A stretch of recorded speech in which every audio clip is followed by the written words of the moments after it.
Kejadian 49, perkataan Yakub yang penghabisan kepada anak-anaknya.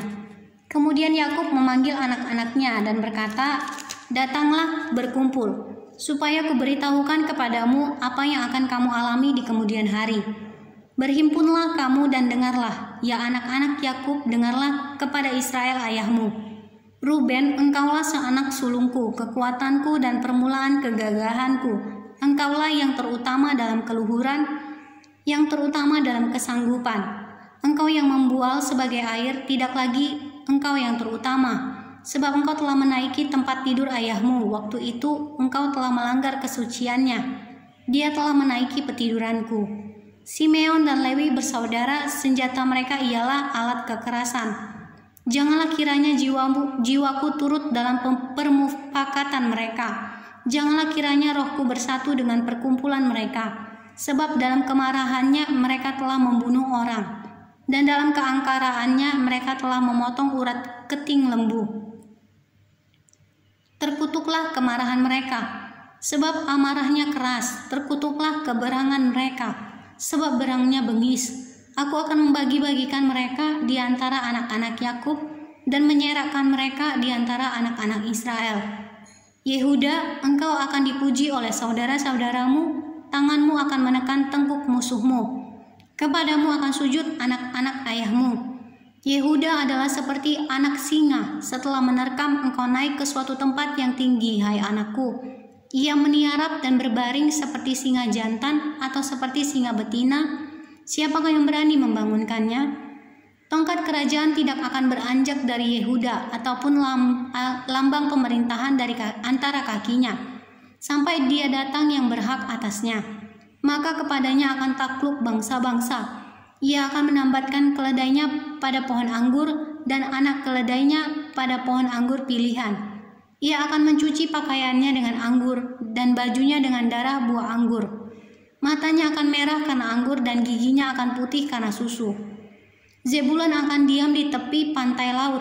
Ia akan menjadi pangkalan kapal dan batasnya akan bersisi dengan Sidon. Isakar adalah seperti keledai yang kuat tulangnya, yang meniarap di api bebannya. Ketika dilihatnya bahwa perhentian itu baik dan negeri itu permai, maka disendengkannya lah bahunya untuk memikul, lalu menjadi budak Rodi.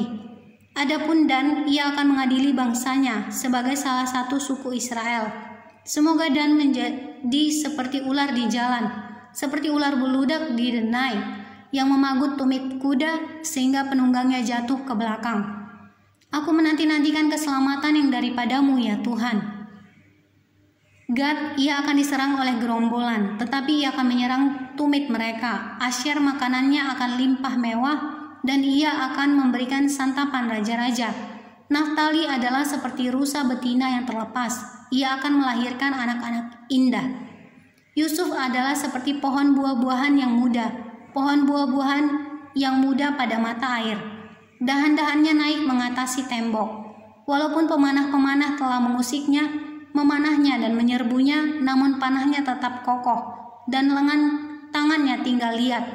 Oleh pertolongan yang maha kuat pelindung Yakub, oleh sebab gembalanya gunung batu Israel, oleh Allah ayahmu yang akan menolong engkau, dan oleh Allah yang maha kuasa yang akan memberkati engkau dengan berkat dari langit di atas, dengan berkat samudera raya yang letaknya di bawah, dengan berkat buah dada dan kandungan. Berkat ayahmu melebihi berkat gunung-gunung yang sejak dahulu, yakni yang paling sedap di bukit-bukit yang berabad-abad. Semuanya itu akan turun ke atas kepala Yusuf, ke atas batu kepala orang yang teristimewa di antara saudara-saudaranya. Benjamin adalah seperti serigala yang menerkam. Pada waktu pagi ia memakan mangsanya, dan pada waktu petang ia membagi-bagi rampasannya. Itulah semuanya suku Israel, 12 jumlahnya. Dan itulah yang dikatakan ayahnya kepada mereka ketika ia memberkati mereka. Tiap-tiap orang diberkatinya dengan berkat yang diuntukkan kepada mereka masing-masing. Yakub meninggal dan dikuburkan. Kemudian berpesanlah Yakub kepada mereka, "Apabila aku nanti dikumpulkan kepada kaum leluhurku, kuburkanlah aku di sisi nenek moyangku dalam gua yang di ladang Efron orang Het itu, dalam gua yang di ladang Mahpelah. Makpela di sebelah timur Mamre di tanah Kanaan. Ladang yang telah dibeli Abraham dari Efron, orang Het itu untuk menjadi kuburan milik. Disitulah dikuburkan Abraham beserta Sarah istrinya. Disitulah dikuburkan Ishak beserta Ribka istrinya. Dan disitulah juga dikuburkan Lea. Ladang dengan gua yang ada di sana telah dibeli dari orang Het. Dan disitulah juga kukuburkan Lea. Ladang dengan gua yang ada di sana telah dibeli dari orang Het. Setelah Yakub selesai berpesan kepada anak-anaknya, ditariknyalah kakinya ke atas tempat berbaring dan meninggallah ia. Maka ia dikumpulkan kepada kaum leluhurnya.